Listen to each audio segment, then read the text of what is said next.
A long time ago, a viewer asked me a question, and I thought it was very interesting, and we're going to look at it today. Are superheroes dicks? Let's find out.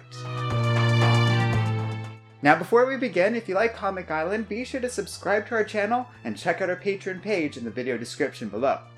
Now, let's look at the morality of superheroes. Here's the thing. There is an argument to be made that superheroes are kind of dicks. Yes, people love to throw shade at the Man of Steel movie, but that's a pretty realistic depiction of the destructive powers of superheroes. Not just Superman, but in general. Looking over the comics, many storylines depict cities or even entire countries being destroyed thanks to the actions of powered heroes and villains. Now, in general, this is because the heroes are stepping in to save the world from certain doom or some sort of dangerous being. But certainly I can see how the public opinion turns against X-Men or the superheroes in general following some big disaster like it did in the first Civil War comic. From the perspective of the average citizen, it would be difficult to parse out the motivations of individual disasters, especially given all the doppelgangers and superheroes temporarily turned evil. I think to many, superheroes would become this sort of weird harbinger of doom in any world that has them, often seen as inviting the very type of destruction they try to prevent. We've seen that touched on in all sorts of stories with all sorts of different characters. It's a matter of perspective, but I think there is something deeper than that too. For one thing, as fun as superheroes are, they tend to be very explosive in how they operate. In comparison to law enforcement, the property damage caused by heroes and villains in their battles is astounding. Regardless of whether or not the superheroes have good intentions, their destructive power cannot be denied. And from the perspective of the average person, they might not view this as the ideal way for dealing with crime, even of the super variety. I wanted to bring that issue up first because it is worth considering even if the heroes don't actually invite it themselves. But I think the core of this conversation is less about the collateral damage that superheroes cause, even though that is relevant, and much more about how superheroes go about trying to solve the problems that they purport to fix. This gets into stuff like the old Joker dilemma. Can Batman's moral code be viewed as all that moral when he refuses to kill the Joker and it's been proven time and time again that this villain simply can't be adequately contained by the government? I would argue yes, strongly yes, that it's not Batman's fault the government is completely unable to keep a guy with no real powers permanently imprisoned, because that's only really the case because of the needs of the storytelling going on with this character. It does get into something we're probably going to spend the rest of this video talking about though, because we're talking about the sociology of crime. There are many different reasons people commit crimes. People do it for financial purposes, there's a whole string of petty crime that is done for the thrill of it, and others do things in moments of passion or impulse.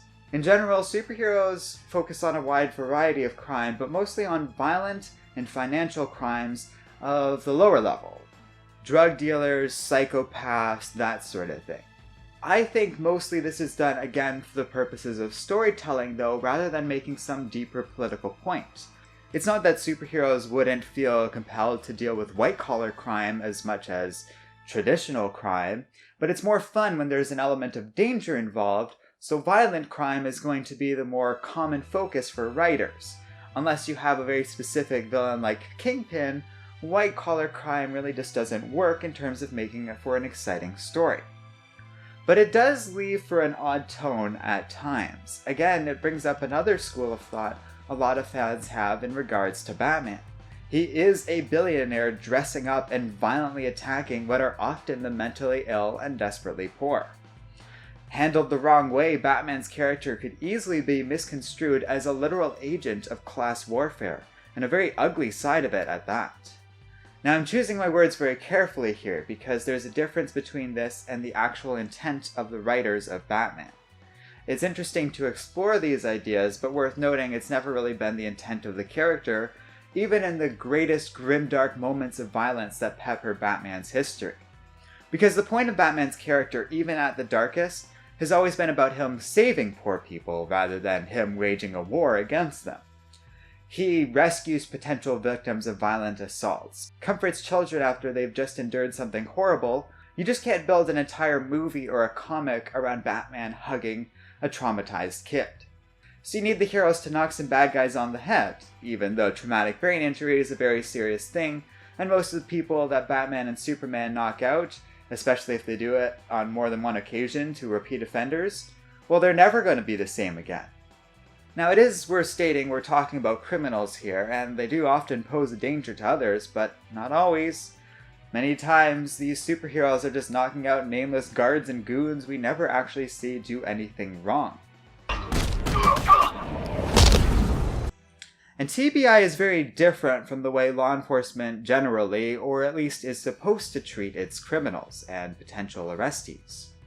I'm bringing up these problems not to say that superheroes are immoral. Again, that's not the intent of the writers, and it's pretty clearly not the design of most superheroes, with the possible exception of Wolverine and violent ones like that. Those characters are morally complex, and I find that very appealing, a key part of what makes them interesting to begin with. In some ways, I am saying the opposite, and that these armchair comic book discussions about whether or not Batman should kill, and by not killing, it somehow makes him a bad person, those sort of questions are kind of old hat. When I started going about this script, I felt like I should treat them like old arguments rather than something worth discussing right now. Because yes, while superheroes cause TBI, while they don't necessarily deal with the systematic problems that lead to crime, that's not really the point of their characters. And I'm not saying it's not worth bringing this stuff up or having these types of conversations. It's fun to do so, as long as we don't take it too seriously or go too far with these things.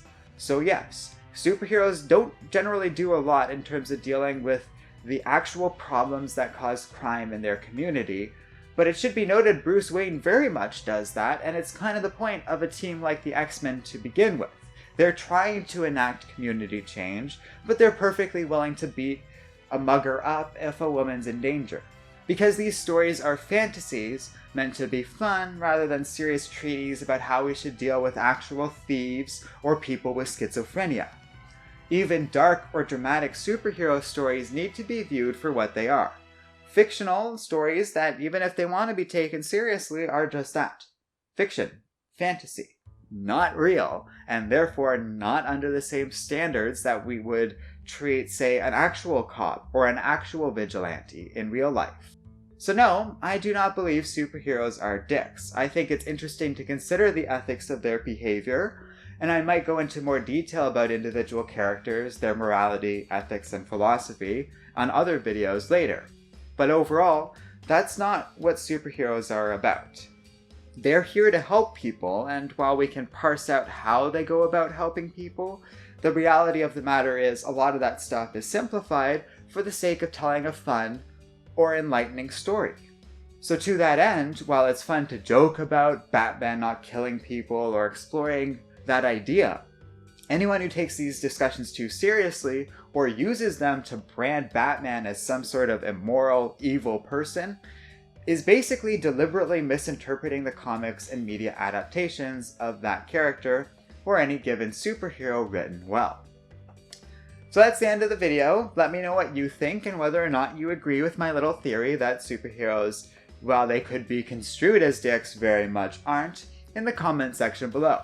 Finally, don't forget to like, subscribe, and keep reading comics.